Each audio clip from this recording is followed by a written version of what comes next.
It is hard not to be concerned about the future.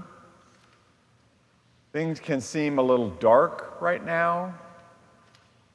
Our country is so polarized, and it seems to be getting more divided. You see people's rights threatened. Churches are shrinking and closing. Social media is leading to loneliness and depression at record rates, particularly among our young people. We have concerns about climate change. We could go on. Some of us who tend to be worriers, don't we have any worriers here today, get pretty stressed out. Not just for ourselves, but even thinking about the next generation, what kind of world we're going to hand on to them.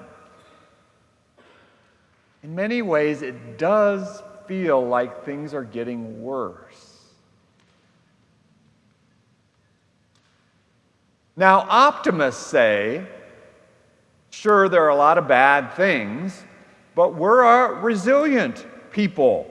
I mean, look around, there's medical breakthroughs that we couldn't have dreamed of. Sure, there might be fewer Christians, but look at the amazing caring, loving serving that is going on. Martin Luther King Jr. said that the arc of the moral universe is long, but it bends towards justice. He felt that even when things looked threatening at the moment, that ultimately justice would prevail as we try to create a more free and loving society. Maybe things are getting brighter, but it's just hard to see. So, for you today, each of us here, a question. When you think about the future, and you could think 1 year or 10 years or 50 years, when you think about the future, do you think things are getting better or worse? Another question could be, Jesus, what do you say? Christ, what does the future hold for us? Well, if we look at today's gospel reading, in his own day, Jesus did not see things getting better. Actually, he paints a picture that's pretty dark. So the context is Christ is gathered with his disciples in the holy city of Jerusalem. And they go by the temple. The beautiful temple, pretty newly created, a magnificent building, sturdy with these shiny stones, and the disciples are gawking at this steady, magnificent structure. And Jesus says, yeah, that's going to be knocked down. All of that is going to be destroyed.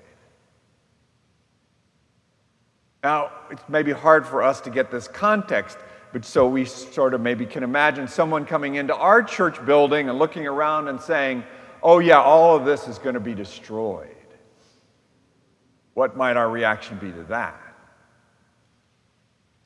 The shocked disciples then say, well, when is this going to happen? Good question. And so then Jesus launches into a series of future predictions. False teachers are going to lead people astray. There's going to be wars and insurrections and famines and plagues. And not just global or natural disasters. He says for the disciples personally, well, what's coming for you is arrests and betrayals by your own family. And how about this cheery prediction? Jesus says, you will be hated by all because of my name. That doesn't sound like a very promising future. That's today's gospel. Certainly there are some truthful warnings here, but thank goodness that is not the only time Jesus talks about how we are to think about the future. A few chapters earlier in Luke's gospel, he has that famous "consider the lilies" passage. And in there, Jesus tries to teach about how we're not to have fear about the future because God will provide. Jesus says directly, "Do not worry about tomorrow. Each day has enough trouble of its own." Don't worry, God will look out for you. So this is a little different perspective, an additional point of view. So sort of in this vein, I would like to offer something that I'm particularly trying to work on. Maybe in the last 3 months in particular. And I'm not great at it. I'm working on it. I am a kind of person who I spend time thinking about the past. Why did I do that? Why did I say that? What are my mistakes? What are the missed opportunities?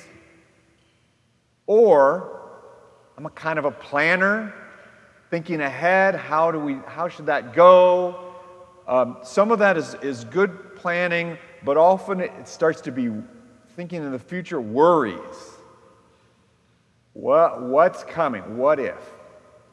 What if that doesn't go right? What if there isn't enough money? You go on and on. Sort of, if you plan enough in the future, maybe you can prevent bad things from happening. Well, the future's a little hard to control. So, to the thing that I'm trying to work on. I'm trying to work on being in the present moment. I mean, it sounds sort of silly, because that's the only place any of us can be, right? Is right here and right now. But sometimes I find that to be a struggle. I get pulled backward or forward, distracted by the past and the future that might be coming. What I'm trying to do is grow in awareness, what is going on this second? In this circumstance, with these people, trying to take in the blessings right now, to actually feel the emotions that I am feeling, whether good or ill, right then. Try to see that there's grace in this moment. Every moment, you're in this second, there's grace here. There's wonder and opportunity and imperfection. But to not try to escape the right here, right now, takes some focus for me and some discipline. When I can take a breath and just be right there, I find some spiritual benefit. Trying to discover even God's presence in the here and now. Still, we do wonder about the future. As we're trying to live, each of us, be mindful of being in the present.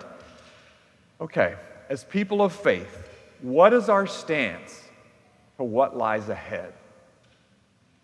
And I don't know that there's just one thing, but I'm helped by the writer Henry Nouwen as he talks about joy. He says, an optimist believes things will be better tomorrow. Maybe they will. A pessimist says, no, it's not going to be better tomorrow, and maybe that'll happen too. Most of us can't control that anyway. Nouwen says, true joy does not depend on the ups and downs of the circumstances of our lives. Let me say that again.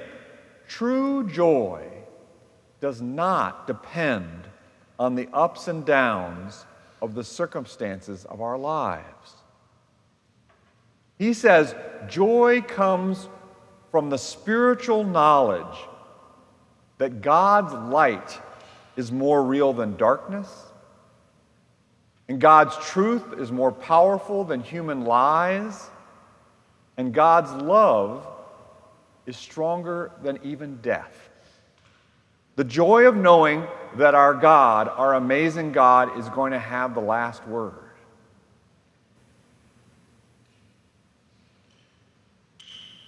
Jesus seems to not want us to be surprised that there's going to be real struggle and pain and injustice ahead of each of us. He warns us that bad things will come and we're going to have to deal with them the best we can. Yes, we have some work to do. But whether good or ill lies ahead for us, as people of faith, we trust that God will be there in our future, always with us.